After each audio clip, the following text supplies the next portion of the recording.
तो yesterday we did this. हमने पढ़ा था how amplitude, intensity are correlated.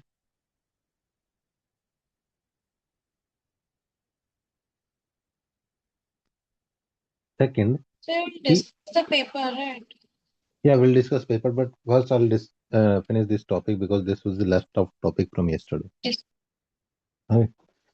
तो हमें पता है कि intensity is directly related to the amplitude scale. I is intensity, A amplitude. So you can write either in the form of intensity or amplitude. Your choice. Based on this, हमने दो type के interference पढ़े थे. Constructive where brightness increase and destructive जहां पे brightness decrease हो जाती है. ठीक है. अगर कंस्ट्रक्टिव है, ब्राइटनेस इंक्रीज होगी तो एम्पलीट्यूड भी इंक्रीज होगी, ब्राइटनेस दोनों ही इंक्रीज होगी ना. और अगर डिस्ट्रक्टिव है तो dark dark means intensity will be minimum, है ना. तो जैसे ही इंटरफेरेंस पैटर्न बनता है, so there is a width of the fringe that is known as fringe width. This B is fringe width, ना. कैसा? C Y D S C.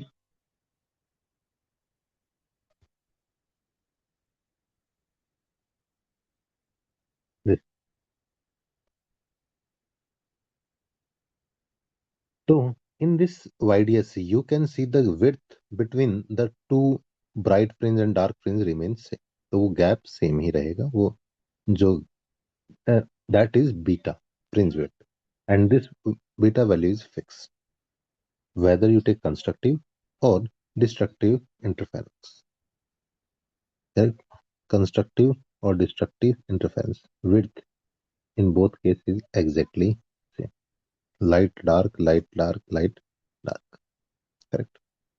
Fringe width very important. When you see diffraction, तो diffraction में हमने कल पढ़ा था कि bending of light होती है अराउंड द कॉर्नर, है ना.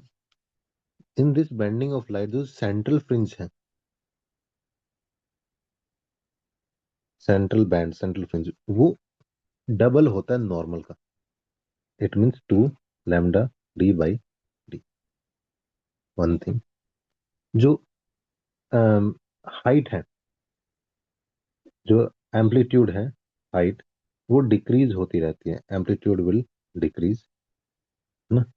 जैसे सेंट्रल मैक्सिमा ऐसे बना, अदर मैक्सिमा कम होते जाएंगे ऐसे. सेम इस साइड में ऐसे. ठीक है. तो जो सेंट्रल मैक्सिमा है, it is double the everything else is same. ठीक. Done. Diffraction and this is done.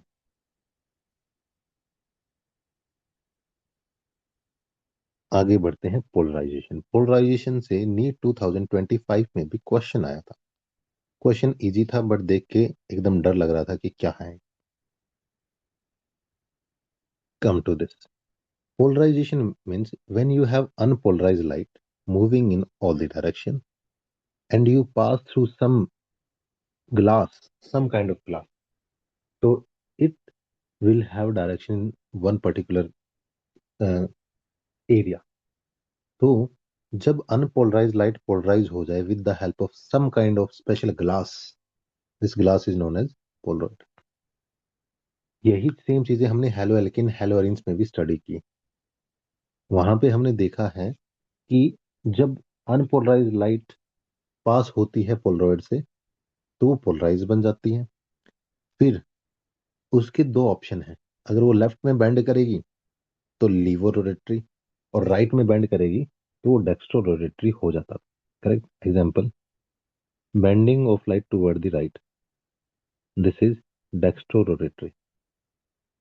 And bending of light toward left, तो ये हो जाएगा लीवो रोटेटरी.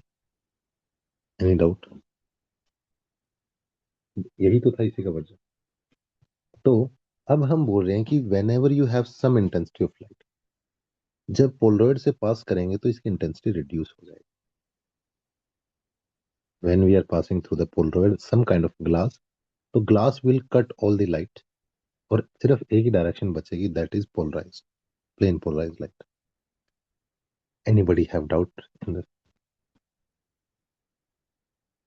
जब हम इसको प्लेन पोलरॉइड से पास करते हैं and it is making some angle with the vertical, theta angle with the vertical, तो हम क्या बोलेंगे कि cos 90 minus theta is equal to sine theta. तो इसमें हम कोस एंगल ले सकते हैं, साइन एंगल ले सकते हैं. Cos and this one is sine theta. Same thing you can take in the form of cos 90 minus theta और थीटा, है ना. तो यहाँ पे first you have Malus law, बहुत फेमस है, बहुत इजी क्वेश्चन आता है. व्हाट मेलस लॉ से कि we know intensity directly proportional to amplitude scale. ये तो हमने नॉर्मल पढ़ा है इन केस ऑफ इंटरफेरेंस, है ना. यहाँ पे एम्पलीट्यूड की वैल्यू है ए कोस थीटा, ये वाली, क्योंकि only perpendicular light will pass. अब देखो, whenever I will give example.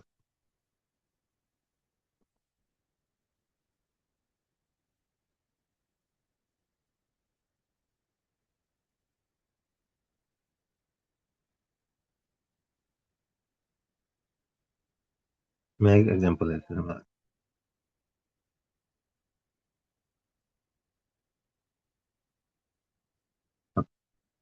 तो example, if you see this pen, तो ये है नॉर्मल लाइट, ये है in, you have light in the particular direction. तो you have to,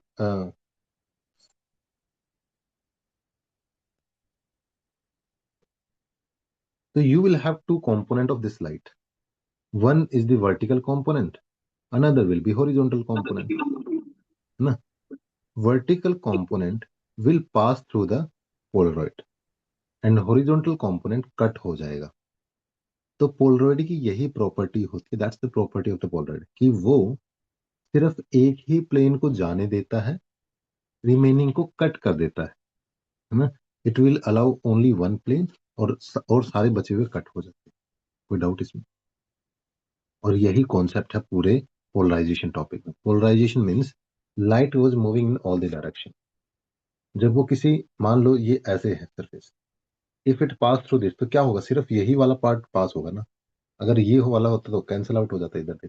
it can not pass, है ना.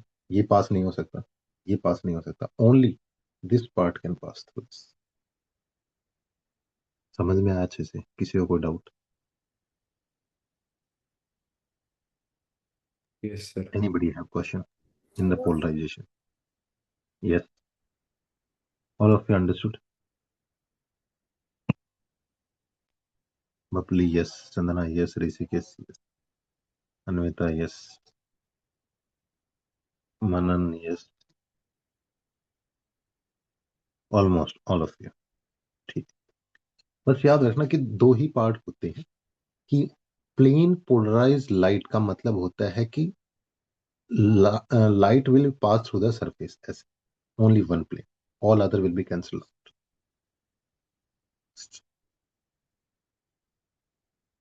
तो सेम केस यहाँ पे भी हुआ है. In this case a cos theta तो अलाउड हो जाएगा, वो पास हो जाएगा प्लेन से, और बाकी सारे कैंसिल हो जाएंगे, तो साइन थीटा भी कैंसिल हो जाएगा. तो the real intensity which is useful, वो ए कोस थीटा है. उसका स्केयर क्या होता है? A square cos square theta. तो ए स्केयर तो नॉर्मल रियल एम्पलीट्यूड था ही. बस यही है Malus law. I is equal to I naught cos square theta. I is equal to I naught cos square theta, that's all. और दूसरा for revision, physics के रिवीजन के लिए, cos 90 minus theta is equal to sine theta. कोई doubt?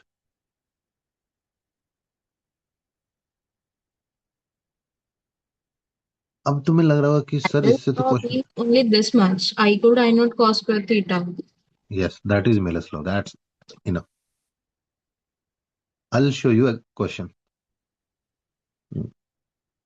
Do we have in our PDF? Let me check. Wave optics.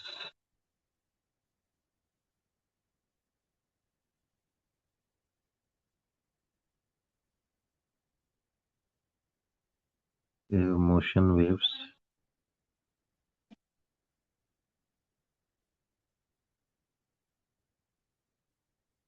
Optics.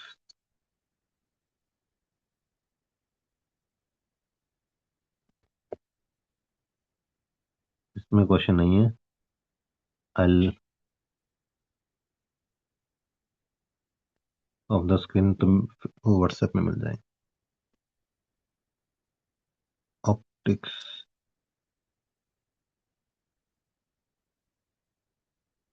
Document. हाँ, got it.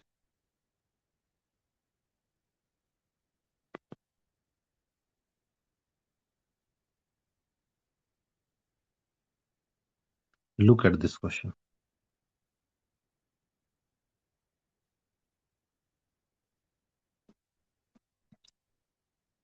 After passing through a polarizer, a linearly polarized light of the intensity I is incident on the analyzer, some surface, correct?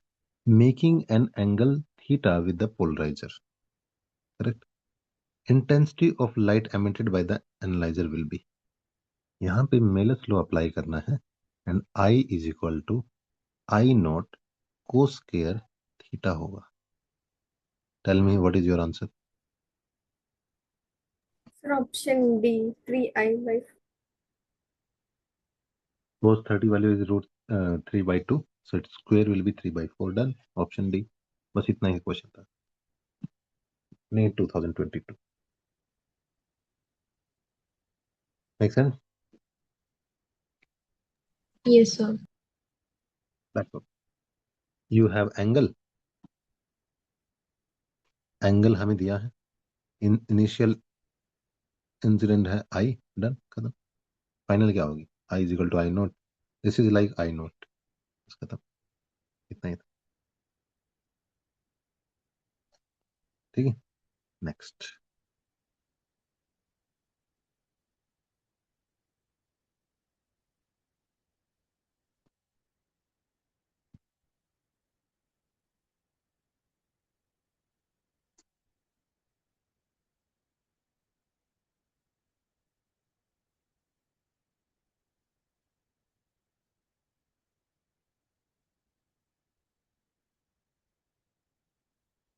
ठीक है, next.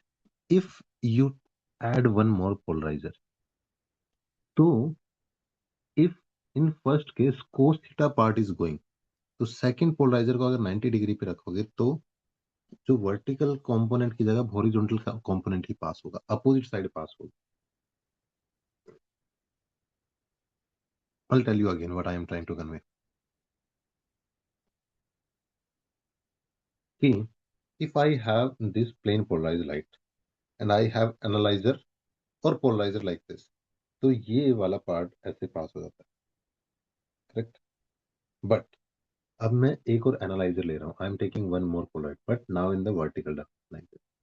Now this can not pass, but its perpendicular part can pass, correct? Perpendicular part of the previous condition can pass but not this one. ये तो अभी यहाँ पे stuck हो जाएगा। That's why you will see analyzer and polarizer are placed vertical to each other.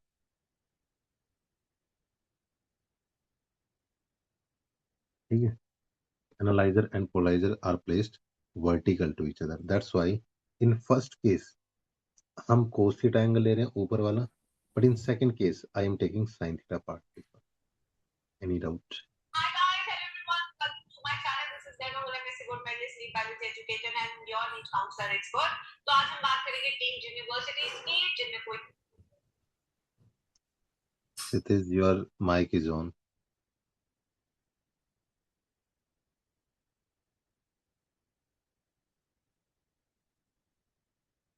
तो क्षितिज, हम अभी फिजिक्स कर रहे हैं, है ना?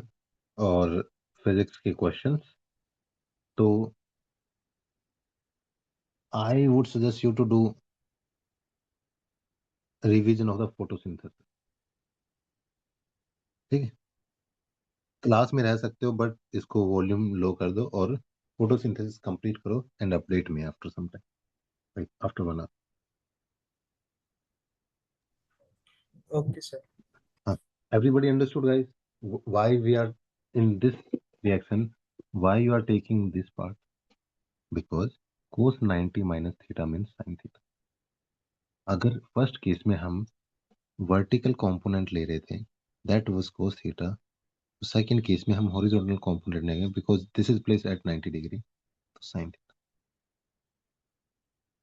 है ना, and sin theta is equal to cos 90 minus theta, correct? So we know cos square theta sin square theta का एक फॉर्मूला होता है mathematically, sin square theta plus cos square theta का whole square is equal to 1/2 sin 2 theta का square और is equal to 1/4.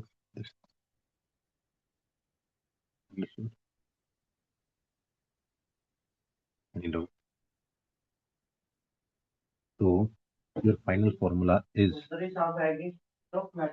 I is equal to I naught by 4 sin square 2 theta, और ये NEET 2025 का question है. This is NEET 2025 question, exactly same question आया था and angle was this theta angle was 22.5. Do you remember 2025 का paper, 2025 paper and angle was given 22.5.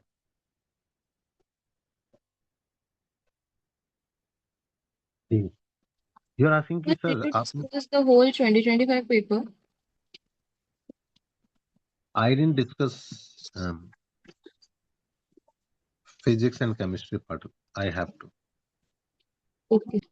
हाँ, why I wrote I naught this test, because ये यहाँ वाला part है. One unpolarized light convert to polarized, it become I/2. This is I naught dash. It is not a real one. Real one is I naught.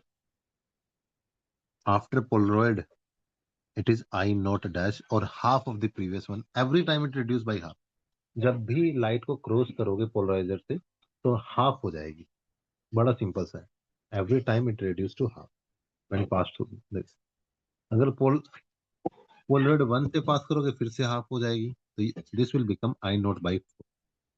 Analyser से पास करोगे Polaroid 2 से फिर से half हो जाएगी और ये बन जाएगी I naught by 8.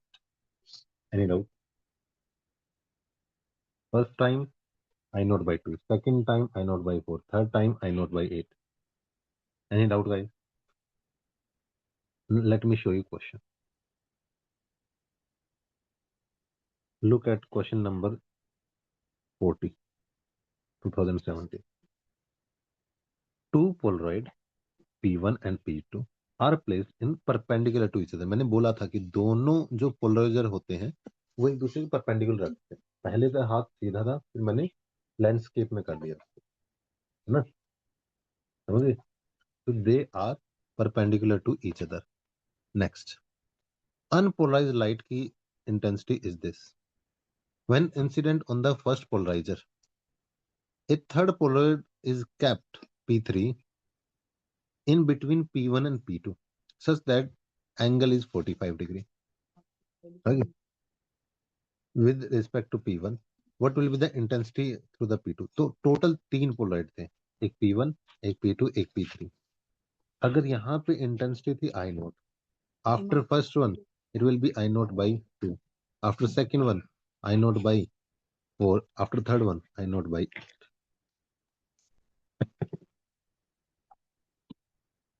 Every time it will reduce to half. Make sense? बताओ, क्या बहुत मुश्किल सवाल था? हर बार आधी हो जाएगी.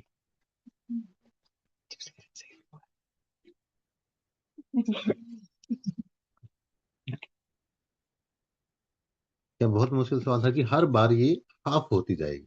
3 पोलराइड अग्री तो I naught by 8, अगर 4 होते तो I naught by 16, 5 होते तो I naught by 32. Doesn't matter. Every time it will reduce to half.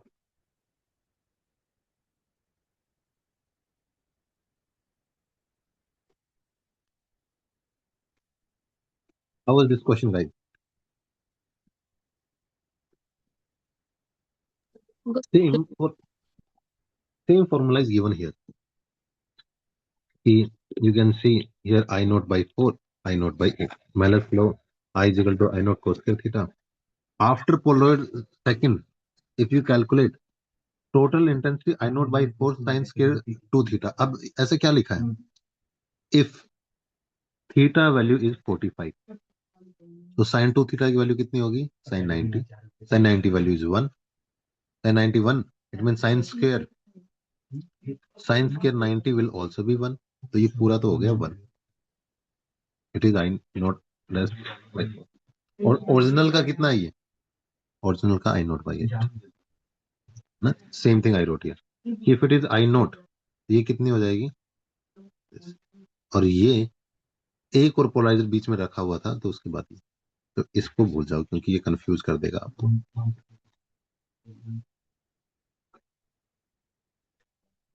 Any doubt? बस इतना ही. Third, polarisation. Polarisation whenever happen, दो मेथड से हो सकते हैं. या तो स्कैटरिंग हो जाए, स्कैटरिंग ऑफ लाइट जैसे होते हैं नॉर्मली, या फिर रिफ्लेक्शन हो जाए. जैसे ये एक अनपोलराइज्ड लाइट है जो सारी डायरेक्शन में मूव कर रही है. This is the unpolarised light having movement in all the direction. जैसे इसका रिफ्लेक्शन होगा, जैसे पानी के ऊपर ये गिरी, तो पानी के ऊपर जब रिफ्लेक्शन होगा तो वो 100% पोलराइज्ड हो जाएगी. ठीक है, ये 100% पोलराइज्ड हो जाएगी. और जिसका रिफ्रैक्शन होता है उसको 100% पोलराइजेशन नहीं होता. बस यही कॉन्सेप्ट है. And refracted ray are perpendicular to each other. देखो ये 90 डिग्री का angle, perpendicular to each other. Okay, तो reflected light is completely polarized and refracted one partially polarized. और ऐसा कौन सा एंगल है, eight which angle of incident, कि दोनों रिफ्लेक्टेड और रिफ्रैक्टेड लाइट परपेंडिकुलर हो जाएंगे एक दूसरे के. That angle is known as Bravais triangle. Let me explain again through this video. देखो, whenever light fall on any surface, all three phenomena happen simultaneously. जब भी लाइट किसी भी सरफेस पे गिरती है, जब हम रे ऑप्टिक्स पढ़ते हैं, तो तीनों फिनोमिना होते हैं. पहला, रिफ्लेक्शन, कि कुछ लाइट हिट करके रिफ्लेक्ट होगी always. Example, in case of mirror ये रिफ्लेक्शन बहुत ज्यादा होगा. In case of mirror reflection is more. और जब मान लो लेंस है या नॉर्मल ग्लास है, तो उसमें रिफ्रैक्शन की अमाउंट ज्यादा होगी. बट सबका कुछ ना कुछ परसेंटेज हमेशा रहता ही रहता है. ठीक है, एनी डाउट? और कुछ अमाउंट एब्जॉर्ब भी होता है, सरफेस खुद भी एब्जॉर्ब करता है. जैसे अर्थ का सरफेस है, ग्लोबल वार्मिंग होती है, तो सनलाइट जब अर्थ के सरफेस पे गिरती है तो कुछ रिफ्लेक्ट होती है, कुछ रिफ्रैक्ट होती है, कुछ एब्जॉर्ब हो जाती है. So all three phenomena happen simultaneously. तीनों साथ में होंगे. रिफ्लेक्शन भी हमेशा होता है, रिफ्रैक्शन भी हमेशा होता है, और कुछ एब्जॉर्प्शन भी होता है. बस परसेंटेज वेरी करता है. In case of mirror reflection is more. In case of lens refraction is more. और ब्लैक बॉडी के केस में एब्जॉर्प्शन इज मोर. बट तीनों होंगे. समझ में आया? Any doubt? No, sir.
क्या करें करें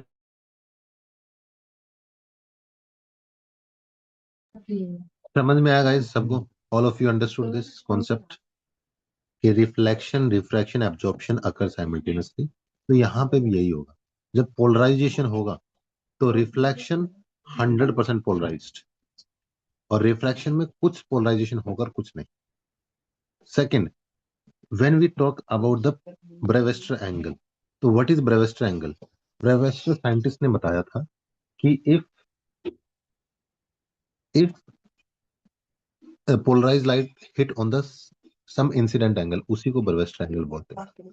incident angle is Brewster angle, as simple as that. अब तुम्हें लग रहा होगा कि इसमें तो बहुत टफ क्वेश्चन आते होंगे। Let me show you PYQ of this.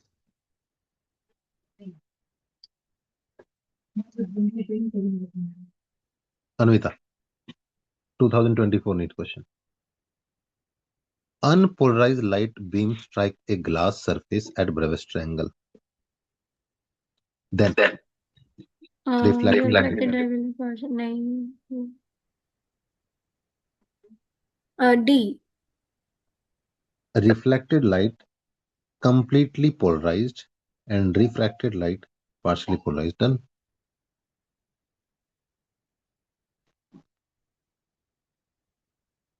Correct. Done.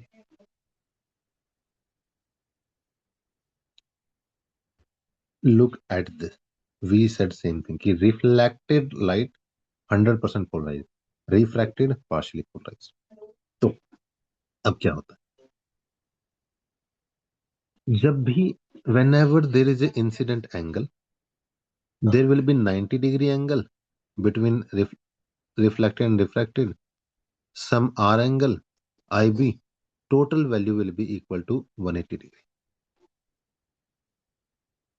Correct. So if you see angle of reflection will be equal to 90 minus IB. Why?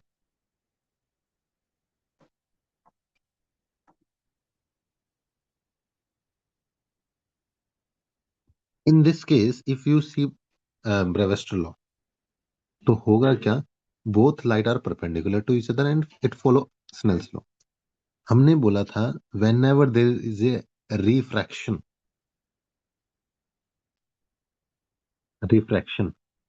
so what is refractive index? Sin I by sin R. R is the angle of refraction. Incident angle is IB. Angle of refraction is 90 minus IB. Hello. Hello. Hello. बढ़िया।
यहां तक कोई doubt guys किसी को?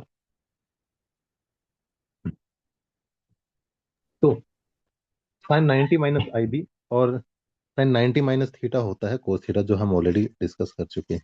We already discuss sine 90 minus theta is equal to theta. तो sine I B by cos I B mu is equal to 10। Now we know, अच्छा मैं पूछ लूं किसी से, there are many people. 13 Rishikesh, mu की वैल्यू कितनी होती है normally? What is the value of mu? Sir mu की वैल्यू नॉर्मली कितनी होती है? मोर देन वन होती है, मोर एक से देन ज्यादा वन ही होती होती है है। Sir, yes sir. अगर न्यू की वैल्यू मोर देन वन है तो मुझे ये बताओ 10 की वैल्यू मिनिमम कितनी होगी? What is the 1045 value? One. One. तो क्या हम ये यस कह सर, सकते हैं कि जो एंगल है वो 45 से तो ज्यादा ही होगा? Angle will be more than 45। 45 degree sir. Why? Yes sir. Because mu value is equal to more than one. अगर ये मोर देन वन है तो ये भी तो वैल्यू मोर देन वन ही आएगी। And for more yes than sir. One angle should be more than 45। Make sense? Make sense Rishikesh? Yes sir.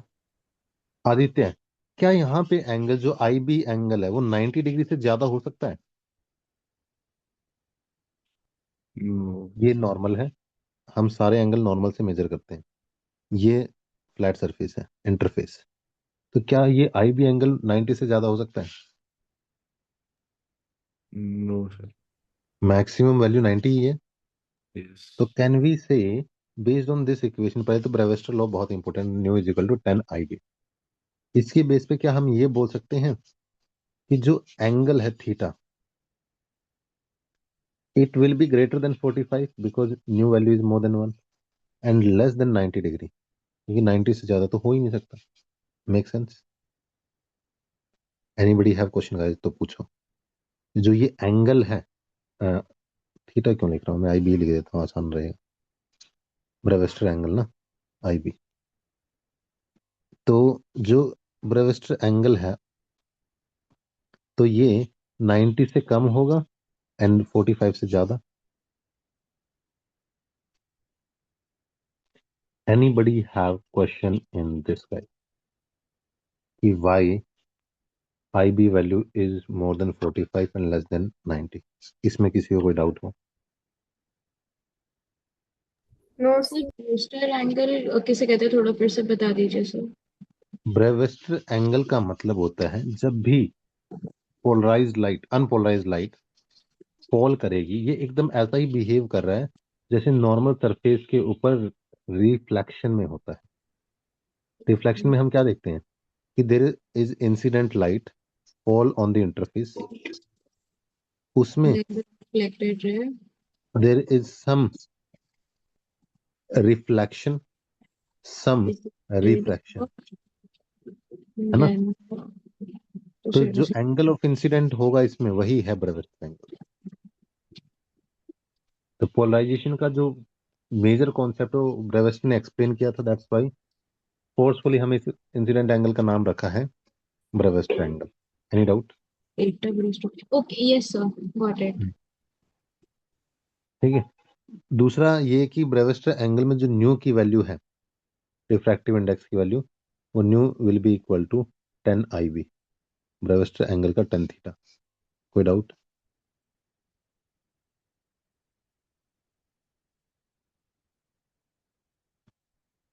ठीक है, डन। बताओ, किसी को इसमें कुछ डाउट है?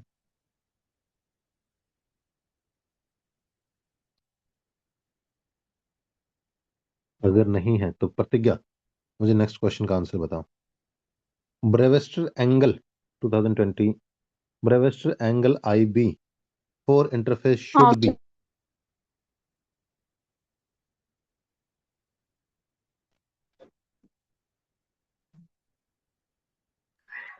Option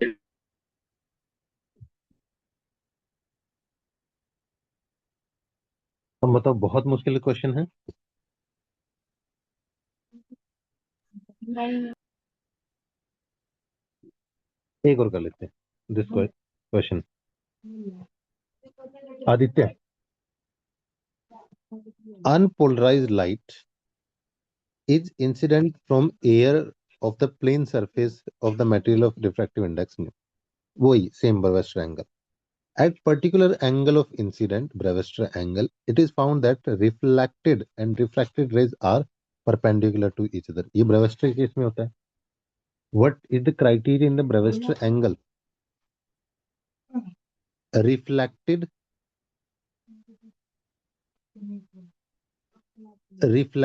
and refracted are perpendicular to each other.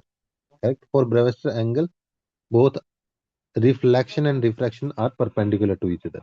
Which one is correct?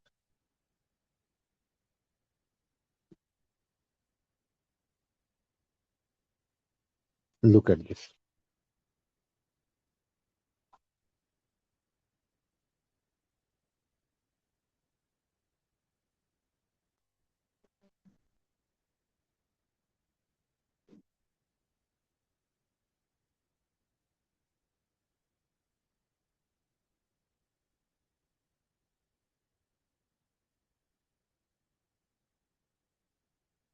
Aditya,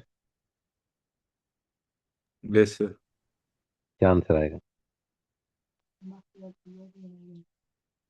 कौन सा क्वेश्चन एक बार रिपीट कर?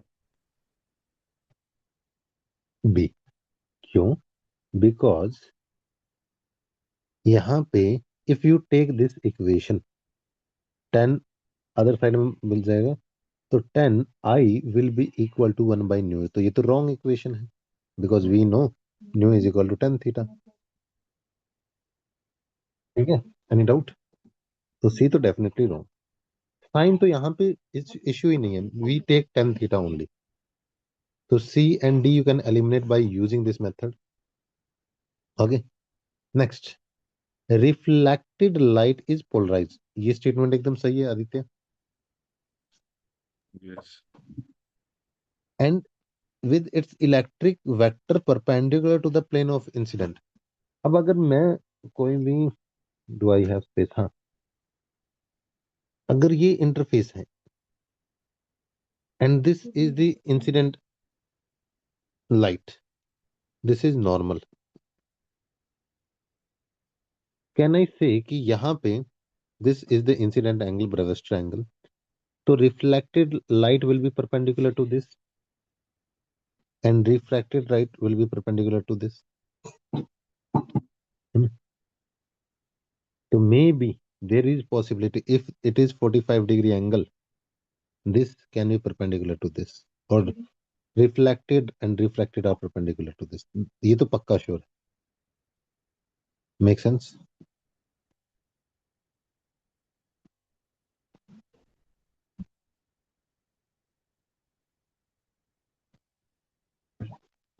Any doubt?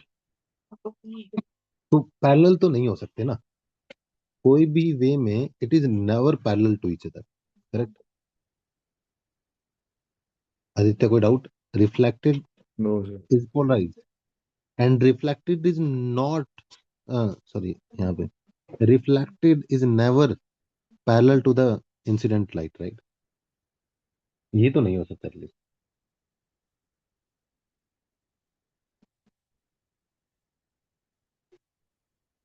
Any doubt? किसी को कोई डाउट हो कि reflected light and incident light are never parallel to each other, so A option is not possible. Parallel is not possible, it can be perpendicular. Done. Last point.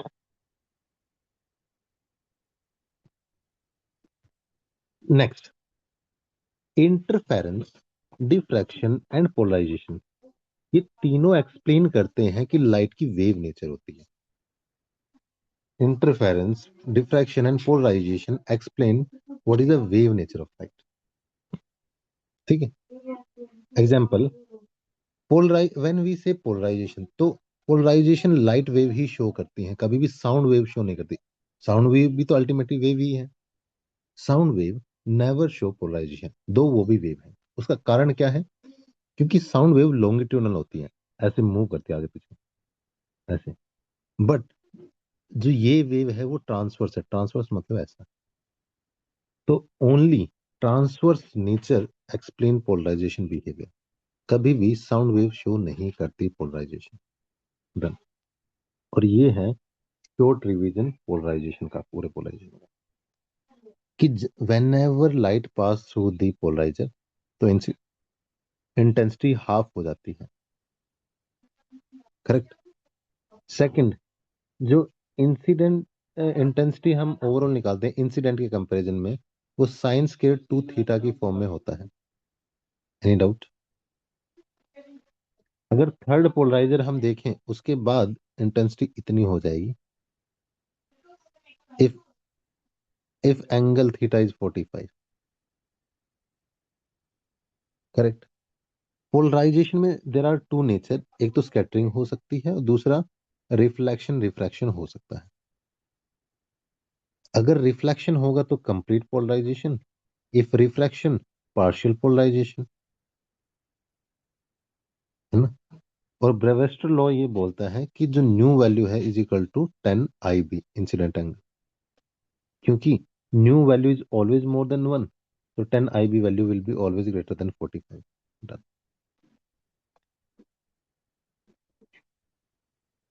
This is the quick revision of polarization topic. अब मुझे बताओ कितना समझ में आया, कहाँ पे लगा किस लिए, तो वो बात नहीं थी। सर मुझे एक बार खुद से रीड करना पड़ेगा और इम्पोर्टेंट चीजें लिखनी पड़ेंगी। हम्म, यस सर। बस समझ में आ गया। हाँ समझ में आ- हाँ, raise your hand if you understood everything. सब समझ में आएगा तो एक बार हाथ रेज कर दो, मुझे आइडिया लग जाएगा। उन सारे करना, सारे मतलब सारे, जितना को भी आया नहीं यस आया। सर। मजा आ गया? सर लग रहा है सुबह भी क्लास ले लेनी चाहिए थी मेरे को।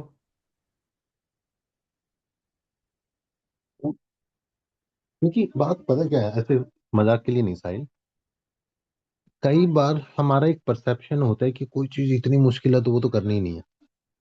हाँ सर होता है कि ये आती नहीं है ये छोड़ ही देते हैं। ये आती नहीं है छोड़ ही देते हैं। हो सकता है वो इतना आसान हो कि उसको देख के लगे कि अरे ये था ही कुछ नहीं। प्रतिज्ञा। सर सब टीचरों का पढ़ाने का तरीका अलग होता है ना। Make sense. Pratigya, Manan, Niki, Rayan, Rishikesh, what about sir you? मैं यहीं हूँ। हाँ, समझ में आया? सर बस सर इसके ना हैंड रेस किया हुआ है सर। सर आ रहा है। ठीक है, ओके। हाँ रेयान बोलो। इसके ओके ना नोट ऋषिकेश। थोड़े भेज देना, वो थोड़े पढ़ लूंगी तो शायद हो जाएगा। हाँ, अभी लास्ट क्वेश्चन बताओ रेयान, कि which of the following phenomena is not common to sound wave and light wave?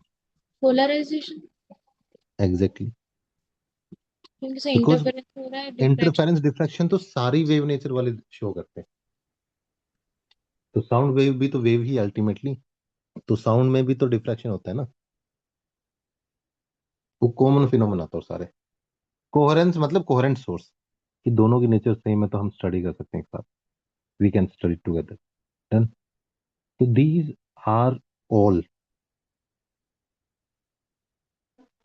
Questions from the total question from the polarization. एक भी क्वेश्चन ऐसा था जो एकदम आउट ऑफ कॉन्टेक्स्ट बहुत टफ हो?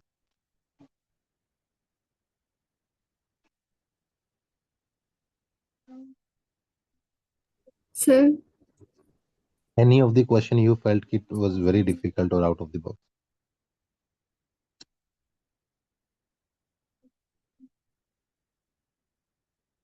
And in this topic, there are only three formula. One, Malus law, I is equal to I naught cos square theta. First, Malus law. Second, after third polarization, intensity will be I naught by 8 sine square 2 theta. है ना? And third, Brewster law, nu is equal to 10. That's all. तीन ही formula है. And fourth, कि हर बार every time intensity will reduce by half. Whenever light pass through the glass polarizer, to intensity will reduce to half. That's all. These are the four concepts. Fifth, in polarization, reflection this, refraction that. बस इससे ज्यादा concept है ही नहीं। Now you will say कि sir 2025 paper was really difficult, तो उसमें से तो जरूर बाहर से आया होगा, ऐसा हो ही नहीं सकता। 25 का पेपर तो बहुत डिफिकल्ट था। Late me show you 2025 paper, give me 1 minute.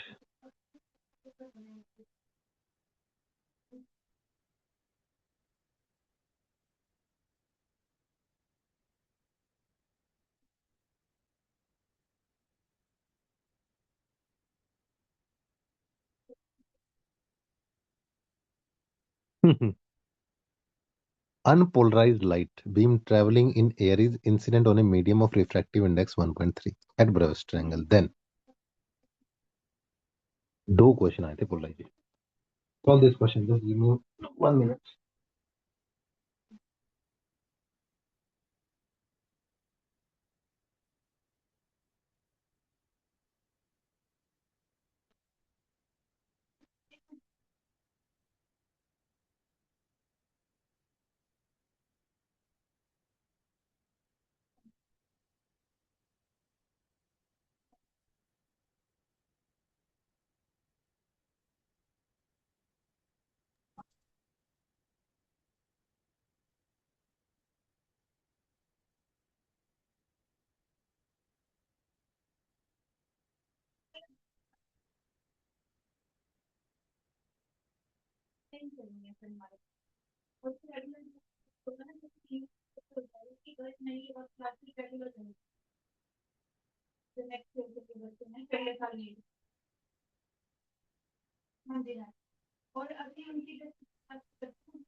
Maybe option C.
वह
Yes, guys, what is your answer?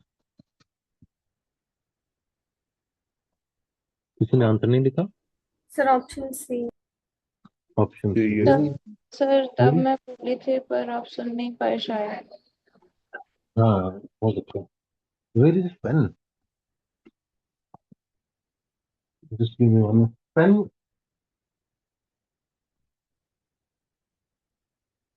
All of you got option C? Yes, sir.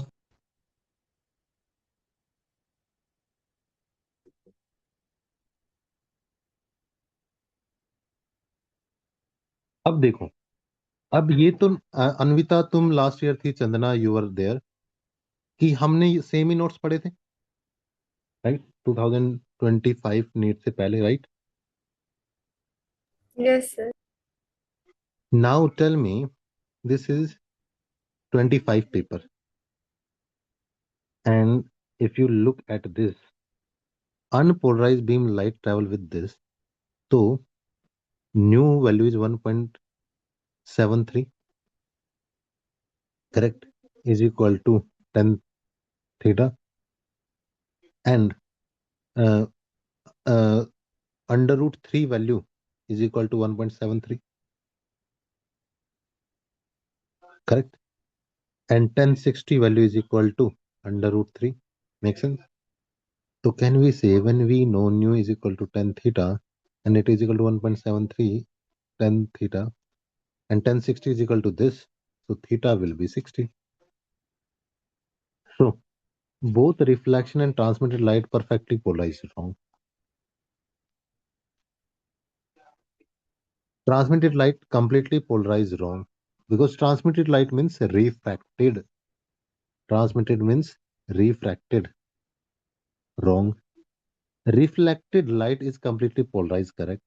And angle of reflection is close to 60 degree, correct? Because angle of reflection and angle of incident are same, correct? Angle of incident and angle of reflection is same, that is 60, correct? Last, reflected light. Theoretically also, this is very easy question. And tell me, how many of you used to feel कि sir polarisation तो बहुत tough topic है, इसको तो हम skip ही करके जाएंगे पक्का? Raise your hand if you felt कि sir polarization is very difficult, I'm going to skip this topic for sure. मैं तो सबसे डिफिकल्ट पूछूंगा। मतलब थोड़ा तो अजीब सा लगता है। अभी लग रहा है? नहीं ठीक है बट मतलब हाँ थोड़ा इतना पसंद नहीं है। सबसे अभी तो नहीं है, पर अगर क्वेश्चन ऐसे आ जाता है ना तो मतलब जो सॉल्वेबल नहीं होता है तो उनको देख के लगता है कि नहीं वह टॉपिक ही छोड़ दो, सबसे अच्छा है।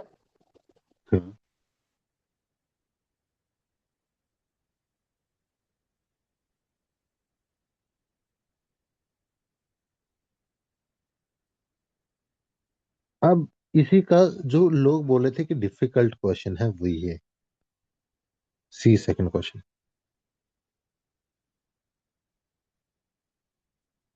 Intensity of transmitted light when a polarized sheet placed between the cross polaroid is this angle from polarized axis, correct? This was I naught, not I00, it was like I naught, ऐसा था। I naught is the intensity of polarized light after passing through the first polaroid. First Polaroid के बाद ये intensity है I naught, है ना? What will be the value?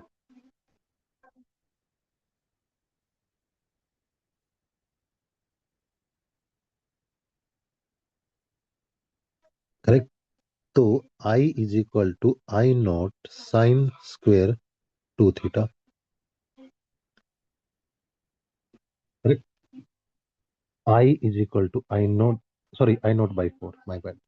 I naught by 4 sine square 2, what is the theta value? 22.5. 22.5 double 45. Sine 45 value 1 by root 2. Sine square 45 value 1 by 2. So I value I naught by 4 multiply by 1 by 2,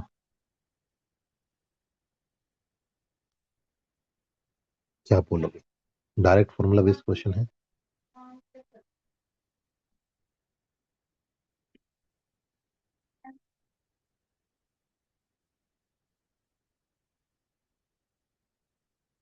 tell me, was it direct formula based question?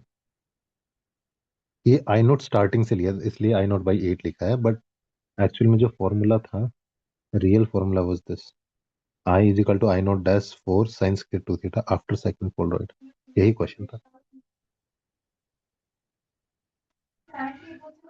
And it is written properly: I naught dash is equal to intensity after polaroid 1। Make sense guys? It is written, and same thing is written in the question. I naught is the intensity of polarized passing after the first polarized. Exactly same thing. Look at the question statement again. I naught is equal to intensity of the polarized light after passing through the first polarized. And look at this. ये भी तो यही बात है कि I naught dash intensity after polarized one. तो इस PDF की जो डेट है वो लास्ट ईयर की, बिफोर नीट 2024। ये एग्जाम में दोनों क्वेश्चन आए थे नीट 2025। तो बताओ Anvita Chandana, I taught this before your exam. Yes, sir. Was this from our syllabus? Yes, sir. Done. So if you feel कि सर क्या पढ़ें, what should I read कि I'll get? You don't need anything else.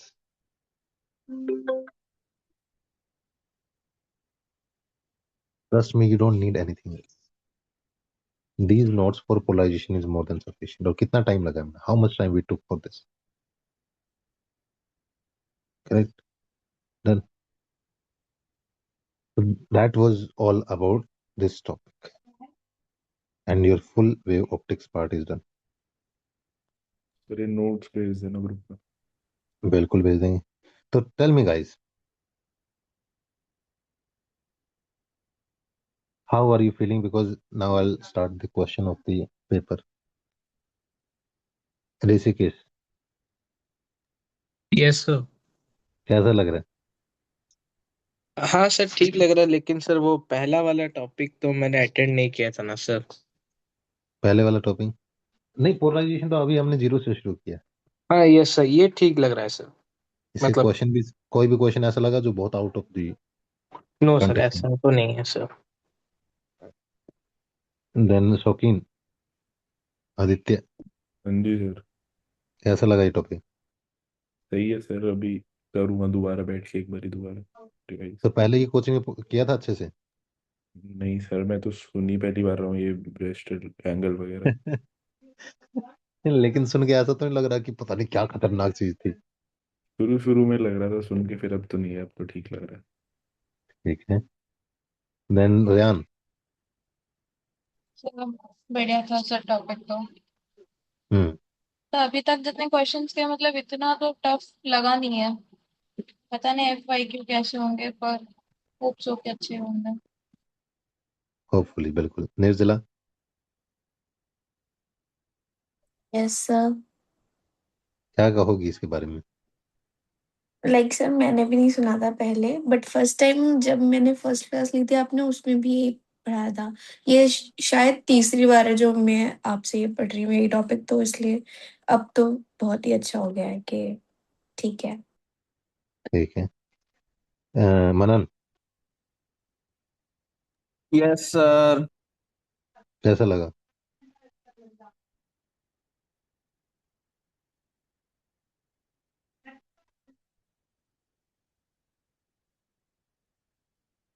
मनन के बाद Chandana, Yes, sir. How are you feeling in this topic? Sir, I understood everything. Pratigya, Good sir. Marinder,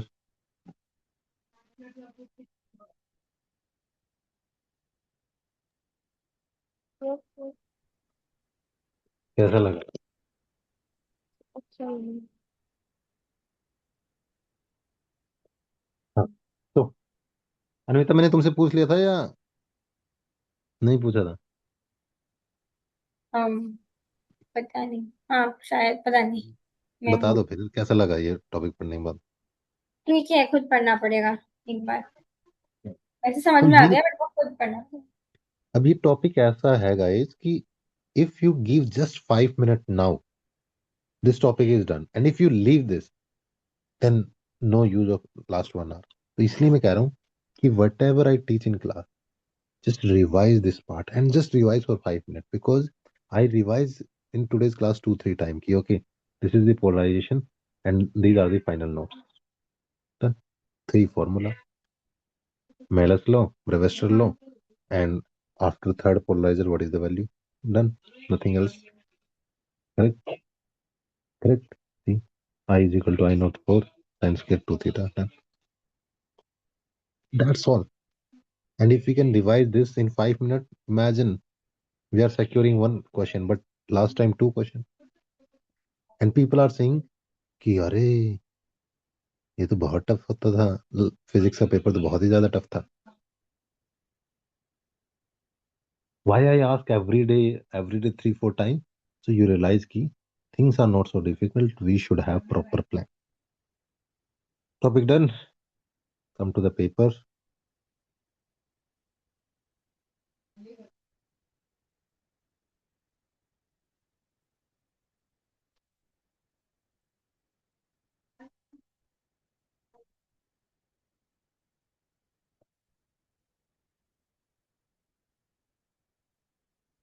First, we'll solve question from the this chapter, modern physics 45. Logic gate मैंने recently teach किया था, so I will not teach again. I'll explain the concept.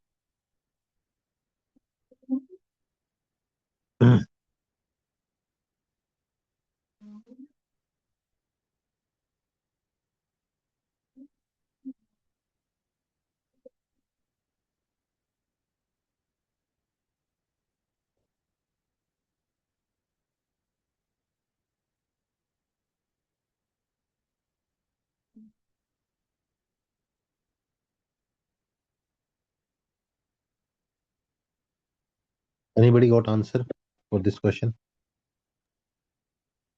So second. Second.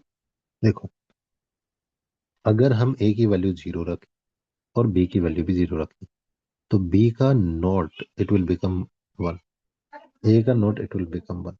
0 0. AND gate multiplication 0 0, and OR gate it will be 0. तो this is not possible, this is not possible, eliminate कर दिया हमने. अब कोई भी एक ऐसा option देखो जो उनमें कॉमन नहीं है. C which is not common here, 1 1 is 0, here 1 1 is 1. हम इसमें ऑप्शन में देख लेते हैं. If you put 1 1 value what will happen? a1 b1 not उल्टा 0 1. This will become 0, this is 1. Multiplication 0, multiplication 0, this will be 0. Was it easy? Sir पता तो physics में सबसे इजी क्वेश्चन यही लगा सर. और भी लगेंगे, अभी देखते रहना. Look at question number 44, binding energy per nucleus. Two lighter nuclei combine to form the comparatively heavier nucleus by this reaction. Correct? Binding energy per nucleon of this and this is this and this. What is the energy released in this process? Second option.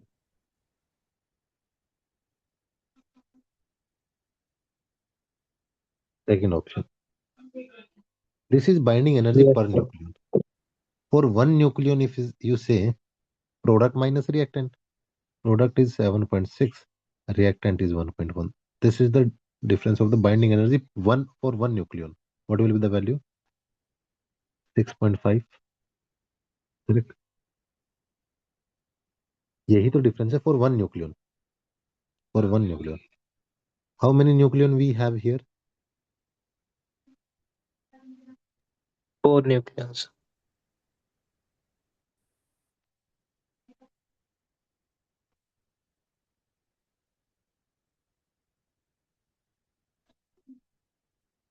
No, sorry, 26. My bad.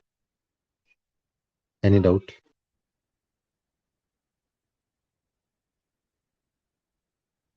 So how you calculate energy difference even in the thermochemistry? Product minus reactant. What is product value? 7.6. Reactant value 1.1. This will be the difference in energy. Correct? This is for one nucleon. For four nucleon, why? Because mass is 4. Correct? Multiply with 4.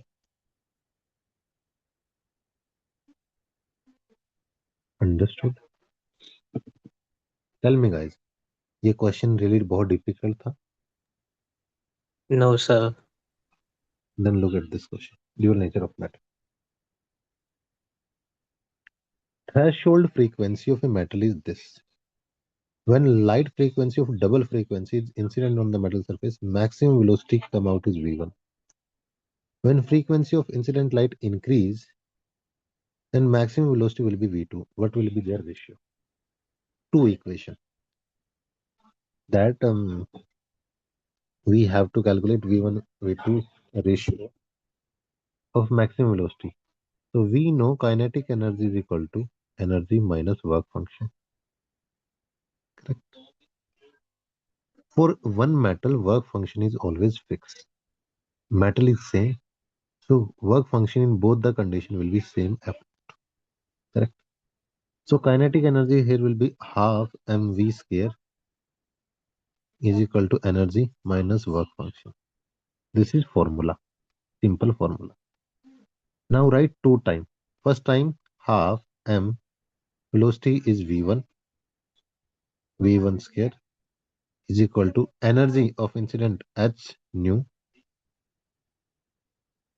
minus work function. Correct. This is equation 1. Second equation half m v2 square is equal to h. What is the second frequency?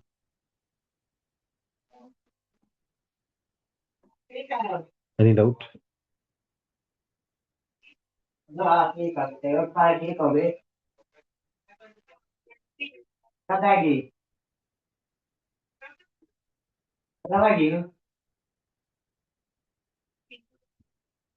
Any doubt? No, sir. If you want to eliminate the velocity value, then in the easiest way, can you calculate here value is hf naught and here value is hf into 4. Correct. The ratio will be 1/2. और अब बोलो sir समझ में नहीं आया कुछ भी. नहीं आया ना? आ गया सर. ठीक है, फिर भी एक बार और समझा ही देते हैं कि we have any threshold frequency f naught, initial frequency f naught. Kinetic energy will be equal to energy minus mu naught is equal to half m v1 square is equal to what is E value minus mu naught value 2 minus 1, first equation. Second half m v2 square h 5f naught minus, this is second equation. This is initial frequency, second frequency. H for f naught equation 2. Correct? Take their ratio. Take their ratio.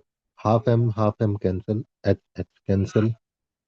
V1 square plus V2 square is equal to 1 by square. Correct? So V1 by V2 under root. Understood, guys?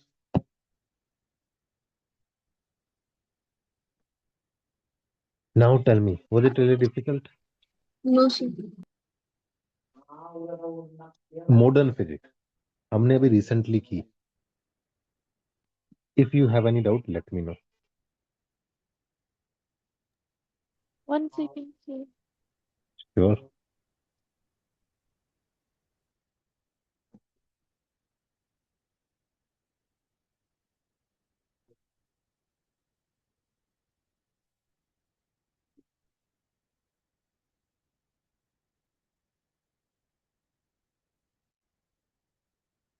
Done, Brinder?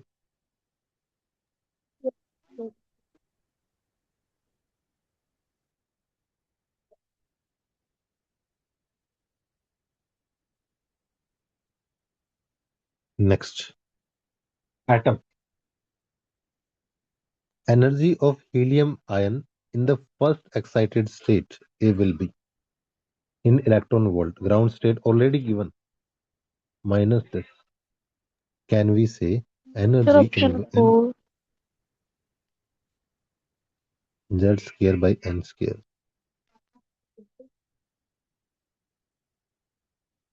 Correct. What is the Z value? 2. What is the N value? 2. Cancel.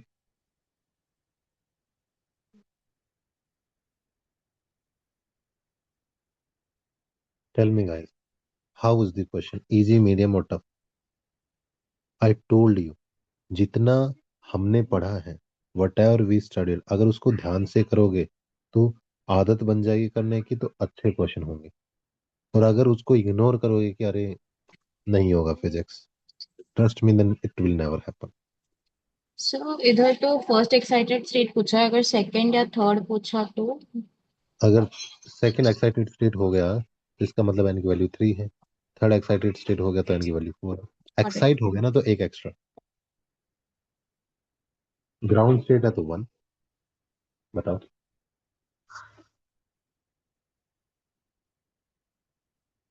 Make sense? Yes. Again, from polarization. Now see, unpolarized light have intensity this. Okay? Pass through the polaroid P and then pass through the another polaroid Q is oriented in such a way that they make angle 30 degree with respect to P. What will be the intensity?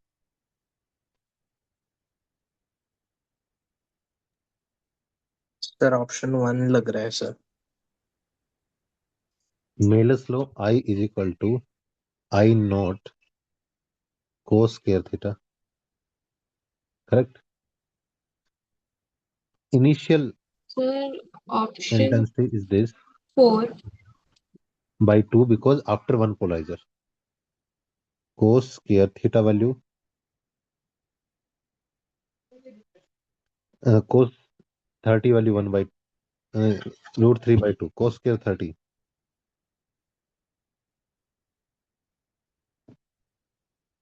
Why? अगर ये normal एक polarisation के through pass होती, it would have been this. After second polarization half. After second polarizer half. तो why I wrote 2 I note, क्योंकि The यही तो initial polarization value should है. be again divided by 2. I mean, 2, 4, 6, 8, it will continue like this. Hmm. Okay.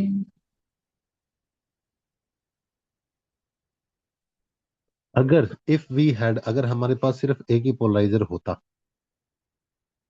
ठीक है, और यहाँ पे हमारी वैल्यू होती आई नोट, तो हम क्या बोलते हैं यहाँ पे, intensity in this case will be I naught cos square theta. Make sense?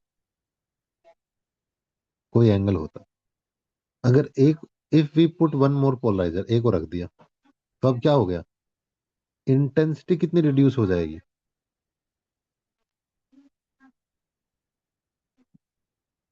Any doubt?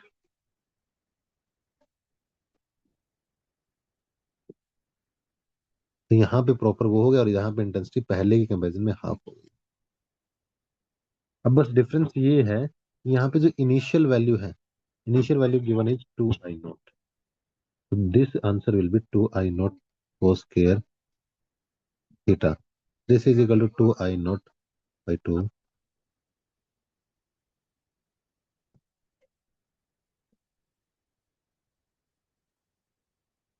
तो ये बहुत हैवी सवाल था,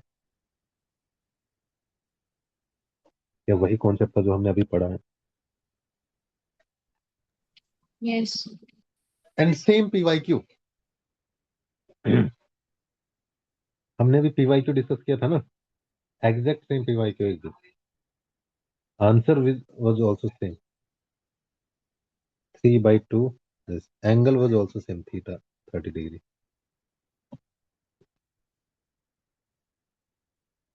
Let me tell you again and again, you are feeling like कि sir I don't know physics, I am not sure about physics, so maybe,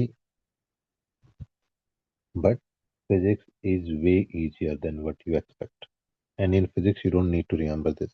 Again I am telling, imagine कि in this situation if you have to revise polarizer, how much time it will take? 5 minutes, not even 5 minutes, 2 minutes. कितना time लगेगा इस topic को revise करने में? Tell me, is it out of this syllabus?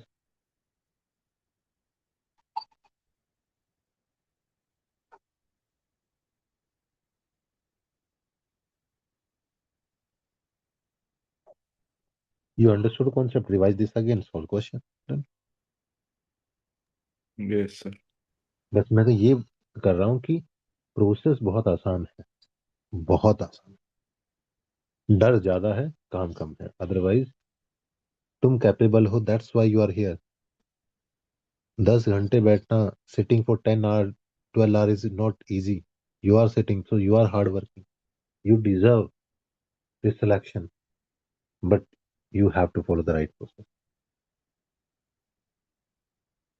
Microscope is focused on an object at the bottom of the bucket.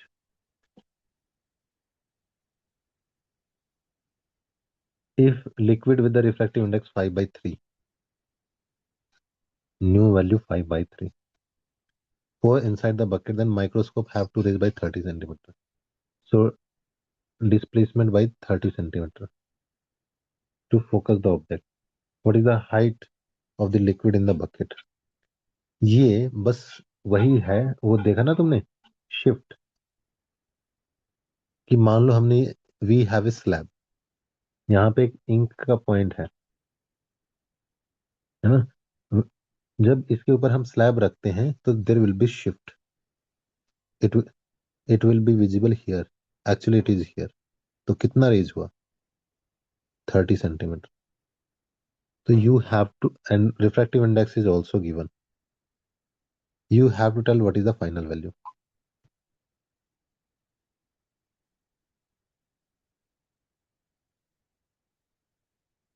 तो क्या हमने पढ़ा था नॉर्मल रे ऑप्टिक्स में कि mu value is real depth by apparent depth?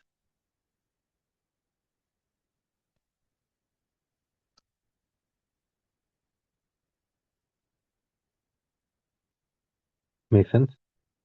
Real by apparent, how do we know? मैं गलत भी तो लिख सकता हूँ formula, I might write wrong formula, because new value is always greater than 1.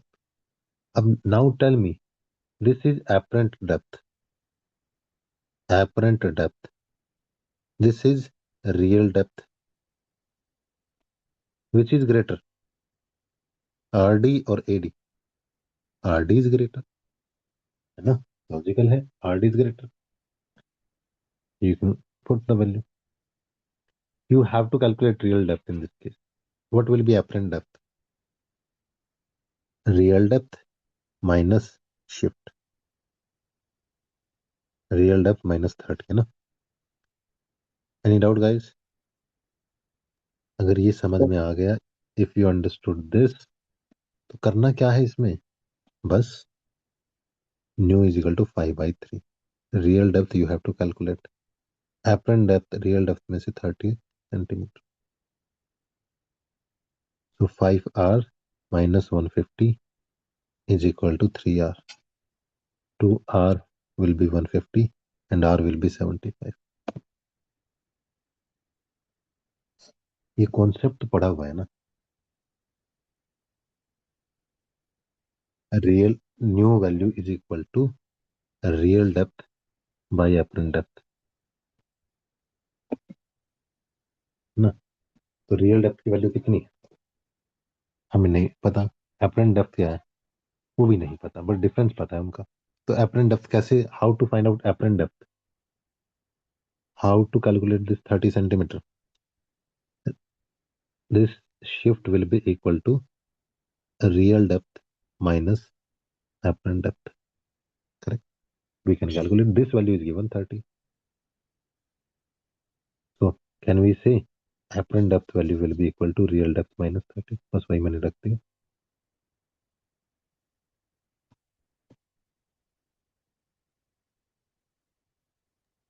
Yes, sir. Maybe you need practice to solve such kind of question, you need to solve more, but do you think guys कि these questions are really difficult? So प्रतिज्ञा, the problem which I just realized that we know concept, we know formula, we know everything. मतलब not all chapters though, but we know. But by seeing the question, it feels so complicated that we just think that कि ये तो नहीं हो पाएगा. makes sense. प्रतिज्ञा, was it really like, how do you feel in all those questions? How many we did? I think 4 or 5 questions.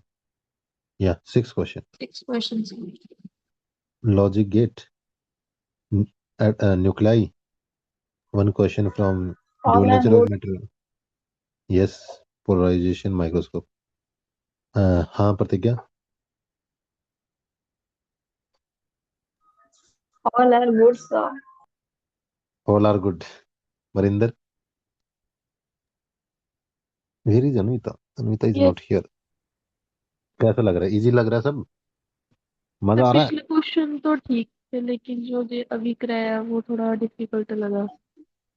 उसको दोबारा करवा देते हैं, इसलिए मैं पूछता हूँ कि एटलीस्ट ये पूछने के बाद जो भी लगेगा तो वो तो हम करवा सकते हैं। अब देखो, ये रे ऑप्टिक्स का कॉन्सेप्ट है, रिफ्रैक्शन का, रे ऑप्टिक्स रिफ्रैक्शन। हम क्या समझते हैं, मान लो ये पानी है,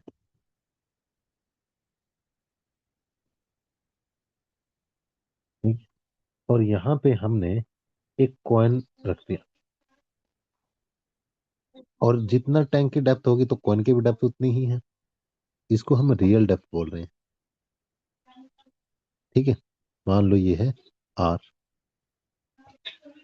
लेकिन जब भी हम इसको देखते हैं ऊपर से, ये दिखता यहाँ पे है हमें,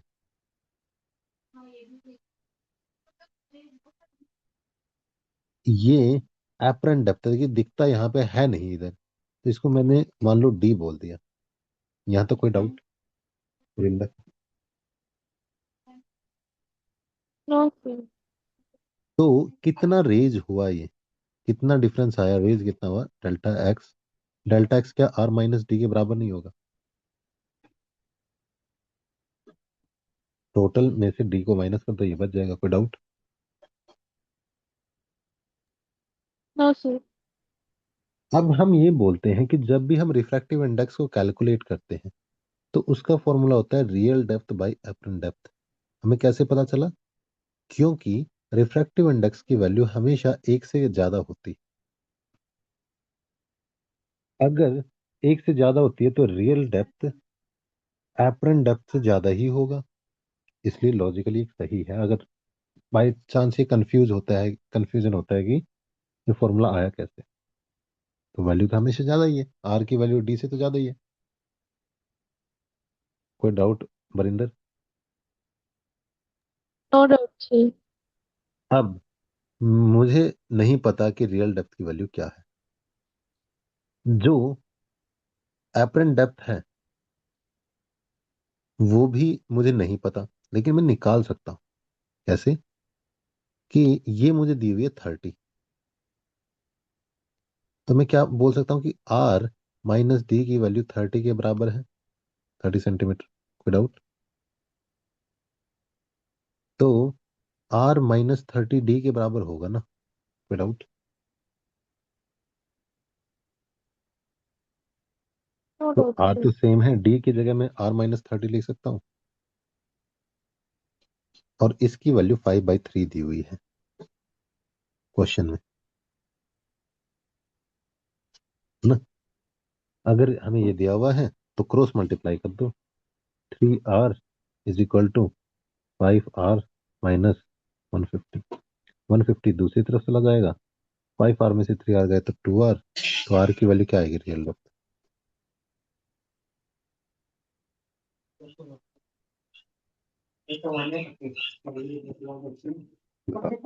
सेकंड, समझ में आया वरिंदर? Yes sir. तो इसमें कॉन्सेप्ट क्या था कि जो refractive index is always equal to real depth minus apparent depth.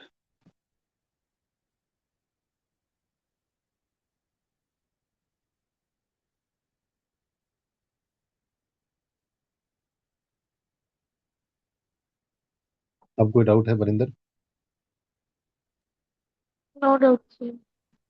अगर डाउट नहीं है, एक बार और हम इस क्वेश्चन को, सेम क्वेश्चन को रीड कर लेते हैं। एक और लॉजिक हिट है क्या? नहीं, this- अब ये दोबारा क्वेश्चन को देखो कि माइक्रोस्कोप है, फोकस कर रहा है ऑब्जेक्ट के ऊपर, बॉटम ऑफ द बकेट। तो ये बकेट है ऐसा, ठीक है। If the liquid of the refractive index, liquid की रिफ्रैक्टिव इंडेक्स है 5/3, उसको हमने बकेट के अंदर डाल दिया, तो जो माइक्रोस्कोप को अब फोकस करना है वो 30 सेंटीमीटर ऊपर हो जाएगा, है ना? तो अब हाइट कितनी होगी उस लिक्विड की बकेट के अंदर? अब इसका एक और लॉजिकल बात बताऊं, अगर 30 सेंटीमीटर रेज हुआ है तो 30 सेंटीमीटर से तो ज्यादा ही होगी, तो दो तो बहुत आसानी से एलिमिनेट कर सकते हैं।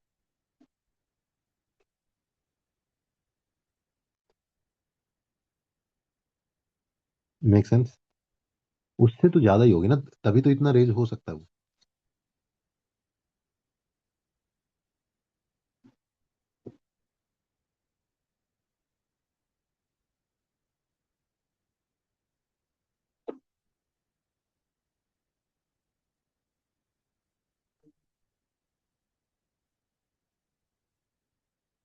Any doubt?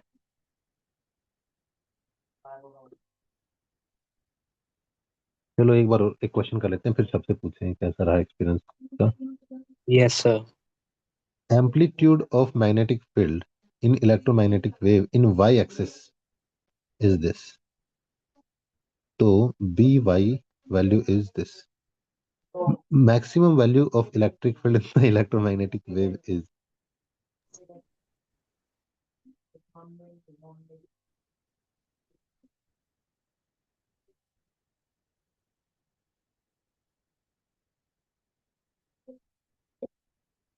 कल ही किया था ना हमने ये।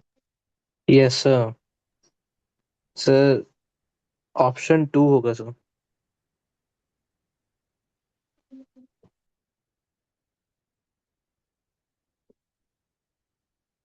अब मुझे ये बताओ कि हमने जो सेकंड पार्ट किया है, 12th पोर्शन, सेकंड पार्ट, उसके सारे टॉपिक ये के क्वेश्चन किए हैं हमने।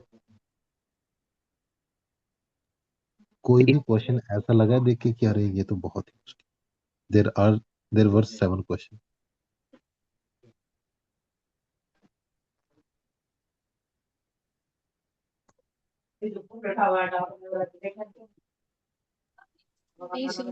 तो क्वेश्चन 44 का solution दिखाइएगा।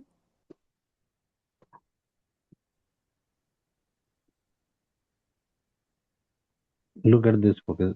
Change in the binding energy, product minus reactant. Product value this, reactant value this. This 6.5 mega electron volt for one nucleon, for four nucleon multiply by 4.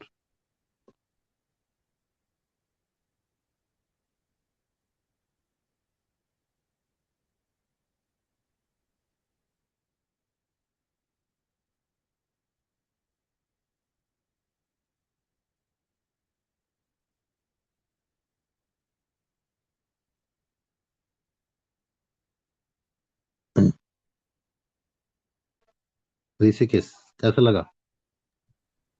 Sir मतलब modern physics तो मतलब ऐसे बहुत easy ही है sir, ऐसा कुछ तो नहीं है कि जैसे हम्म, रोटेशनल मोशन की तरह तो नहीं है सर। एग्जैक्टली। और ये मैं पूरे मॉडर्न फिजिक्स के इंटेंशनली क्वेश्चन करवा के फिर पूछा है। ये 7 क्वेश्चन हुए, 7 एकदम स्ट्रेट फॉरवर्ड क्वेश्चन है। कोई ऐसा नहीं है जिसको देख के लगे अरे ये क्या देख लिया। Yes sir. Aditya, yes sir. क्या कहोगे? सही है सर, बढ़िया है। हो या हो जाए। हो जाएगा अब तो मॉडर्न फिजिक्स। और when ever I am asking, याद रखना सभी लोग कि मैं उस पर्टिकुलर टॉपिक के बारे में ही पूछ रहा हूँ। कि अभी नाउ आई एम आस्किंग तो मैं सिर्फ मॉडर्न फिजिक्स के बारे में पूछ रहा हूँ कि क्या कहोगे मॉडर्न फिजिक्स के बारे में। Rayan, yes sir. क्या कहोगे मॉडर्न फिजिक्स के बारे में? सर बढ़िया है सर। बढ़िया है। निर्जला सिंह, कैसा चल रहा है मॉडर्न फिजिक्स? सर अब थोड़ा सा मजा आ रहा है। हाँ। और उसके बाद क्या, कौन बचा? मनन चौधरी, क्या लग रहा है मॉडर्न फिजिक्स में? तो ये सर आंसर सही बहुत लग रहा है। सही लग रहा है। मतलब अच्छा चैप्टर है, कोई दिक्कत नहीं होगी ज्यादा। अब हाँ, पढ़ रहा हूँ तो समझ आ रहा है। अब पढ़ रहे तो ये लग रहा है कि था ही कुछ नहीं, मुझे ये तो वही वैसे ही पूरी। सर, मतलब आता है पर वो जो क्वेश्चन देख के जो मन में जो विचार आता है ना कि मतलब ये तो इतना लेंदी दिख रहा है, इतना वो ये सब। अब देखो, प्रैक्टिस करने का यही तो पर्पज होता है ना, कि लेंदी क्वेश्चन विजिबल हो रहा है हमें, बट जब सॉल्व करते हैं, अब वो दो परसेप्शन है कि लेंथी क्वेश्चन डिफिकल्ट नहीं होते तो नीट में भी नहीं लगना चाहिए ना, क्योंकि हाँ लेंथी डजंट मैटर कि इट इज ऑलवेज डिफिकल्ट। बस वो टाइम वेस्ट करने के लिए लेंदी दिया होता है सर। बस बात तो वही है ना उनका। वो भी तो माइंड को ही रीड कर रहे हैं कि बच्चों को दिखाना है लेंथी है। फिर उस दिन भी एक ये था ना, वो मतलब क्वेश्चन में फ्रीक्वेंसी दिया था पर कुछ काम भी नहीं आया, क्वेश्चन भी हाँ। सॉल्व किया। हाँ। मतलब तब निर्ज मतलब माइंड में ऐसा आता है कि अगर इसका यूज नहीं हुआ तो क्वेश्चन में दिया क्यों है, मतलब ऐसा लगता है कि नहीं मैंने क्वेश्चन गलत किया है।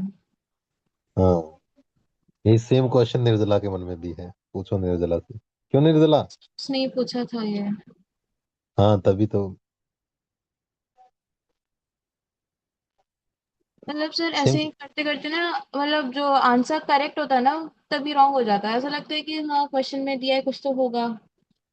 अच्छा, मैं एक बात पूछना चाहता हूँ रेयान, तुम भी बताओ, 2 साल की कोचिंग ले रही थी कि तुम सेम कंडीशन में थे, अब लग रहा है कि क्या ही किया है 2 साल की कोचिंग में ऐसा? नो सर, नो सर, वो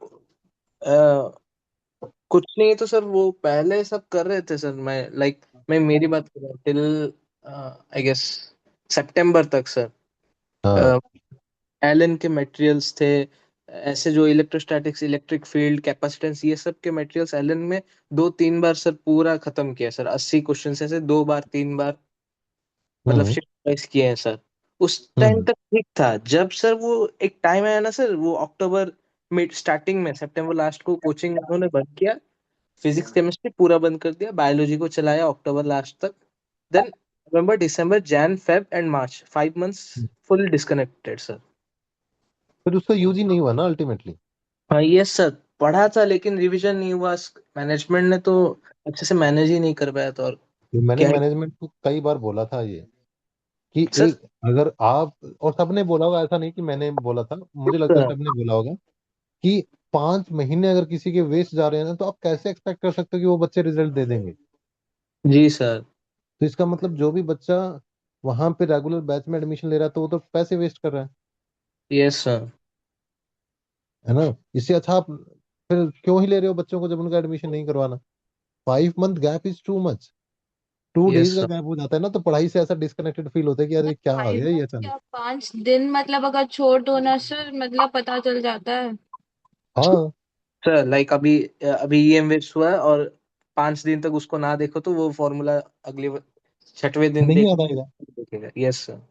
अब जैसे हमने रिसेंटली ईएम वेव किया था, तो इसमें क्या ही क्वेश्चन है ये ऐसा? कुछ नहीं है सर। बस खत्म। एंड सर वो आपने एक चीज तो नोटिस की होगी सर, आरएम के हम्म। क्लासरूम्स कैसे हैं एंड हमारे एसएम्स के क्लासरूम कैसे हैं। हाँ, तो सर एक्चुअली अभी समझ में आ रहा है, जस्ट खाली बिजनेस मेंटेलिटी में उन्होंने खाली बोर्ड लगा दिया कि हाँ फ्रेशर्स को भी हम कोचिंग दे रहे हैं, लेकिन वही हाँ, आरएम टीचर्स को यूज करके सर इधर वो खाली पैसे ही ले यही रहे होता है कि बड़े कोचिंग तो इंस्टीट्यूट दोनों ने में ना डिफरेंस चीजों क्या है को। सर? आपने तो आरएम में भी पढ़ाया और फिर एसएम में भी पढ़ाया, तो जेएम में हाँ, भी पढ़ाया, तो मतलब हम्म, डिफरेंस क्या हुआ सर आपको? मुझे कोई डिफरेंस नहीं लगा। बस ये है कि ओवरऑल जो बच्चे हैं ना, जिसका डेडिकेशन होता है वो पढ़ लेता है। उन्होंने कुछ मतलब क्या, उन्होंने अपना कंटेंट दे दिया है। मुझे लगता है जो ओवरऑल डिफरेंस होना चाहिए लॉजिकली, वो ये कि बच्चे के ऊपर फोकस हो इंडिविजुअली। That's the thinking. जो कॉर्पोरेट सिस्टम बन गए हैं ना, कोई भी कॉर्पोरेट सिस्टम हो, वो अपना यस काम तो कर रहे हैं, दे आर टीचिंग। बट बात तो सारी मैनेजमेंट पे आके खत्म हो जाती है ना, कि जरूरी नहीं है कि अगर आप बड़े सिस्टम हो तो आप हमेशा अच्छा काम करोगे। यस अब मतलब चेन सा बन गया है, जेब में आया फिर एसएम में जाएगा फिर आरएम में जाकर ही कॉलेज से हाँ, बाहर निकलेगा। अब बिल्कुल। अब एक बात बताओ रेयान, जैसे तुमने बात की, वैसे तो मैंने एक साल पढ़ाया हुआ था, लेकिन एक डर सा तो लग रहा होगा ना जब मुझसे पढ़ रही हो, कि पता नहीं सर करवा पाएंगे कि नहीं, क्या तीनों सब्जेक्ट करवा लेंगे, क्या हो जाएगा मेरा, क्या भरोसा किया जा सकता है। अब 15 डेज क्लास लगाने के बाद क्या फील हो? तो थोड़ा तो कॉन्फिडेंस आया है सर। रेयान, कैसा फील हुआ क्लास लगाने के बाद? सर अगर मैं सोचे ये अगर पहले कर देती तो थोड़ा ज्यादा कंसिस्टेंट पहले से हो जाती तो अभी इतना दिक्कत नहीं आता। एग्जैक्टली ऋषिकेश। लाइक वही है ना सर, अगर हम ऐसे अक्टूबर सितंबर में अगर ज्वाइन कर लेते हैं, लाइक आप हम्म, ऐसे कॉन्टेक्ट में आ जाते, तो वो पढ़ाई भी वो जैसे मैं अभी आपको बोला सर, चैप्टर रिवीजन होके फिर क्वेश्चन करना, तो वो और उसमें क्लैरिटी आ जाता सर। हाँ, तो जब कॉन्सेप्ट मतलब में सर क्लैरिटी आप जो करा क्वेश्चन भी दो ना तो आता है। कोच भी हो जाता और ये भी उसके साथ साथ आप मैनेज कर लेते हैं। ठीक है। और क्या बोलते हैं, न्यूजिला, क्या समझ में आया पिछले 10 डेज की क्लास के बाद? सर मैं तो डे 1 से कह रही हूँ आपको पहले मिलना चाहिए था। मतलब मेरी गलती है? हाँ। हाँ सर आपकी आप गलती क्यों है। नहीं आए कांटेक्ट में पहले? अरे जिनके आया था उन्होंने तो यूज नहीं किया सही से। वो बेकार है सर, आप हमारे पास आते ना, हमें बड़ी जरूरत थी ना ऐसे गाइडेंस की, जो हमें पकड़ पकड़ के सिखाए। हाँ, और अभी मुझे जो बच्चे रेगुलर कंसिस्टेंटली क्लास अटेंड कर रहे हैं ना, तो अच्छा लगता है कि वो फोकस्ड हैं, कि 10 आवर की स्टडी कर रहे हैं, तो चाहे मन भी ना कर रहा हो तो 10 आवर की तो लर्निंग हो ही रही है। मतलब जबरदस्ती से स्क्रीन के सामने बैठ रहना, एटलीस्ट कुछ तो हाँ, दिमाग में घुसेगा। यस। एग्जैक्टली। अब मुझे बताओ कि जो लोग क्रैश कोर्स कर रहे हैं और वो 3 आवर क्लासेस लेके, 4 आवर क्लासेस लेके ये सोच रहे हैं कि सिलेक्शन हो जाएगा, सर एक कैसे हो बात जाएगा? बताओ सर, वो जो डेट शीट मैंने आपको भेजी थी, रोटेशनल मोशन सर 1 घंटे में खत्म कर रहे हैं और यूनिट्स एंड डायमेंशन को 3-4 क्लास में कर रहे हैं। हाँ, सर तो वो पूरा बिजनेस ही तो है। सेशन में इसी को प्लान करके ना, मुझे लग रहा है कि मैं, मेरे माइंड में आया था कल, लेट मी नो कि what is your thought process. क्योंकि कई बार चीजों को वो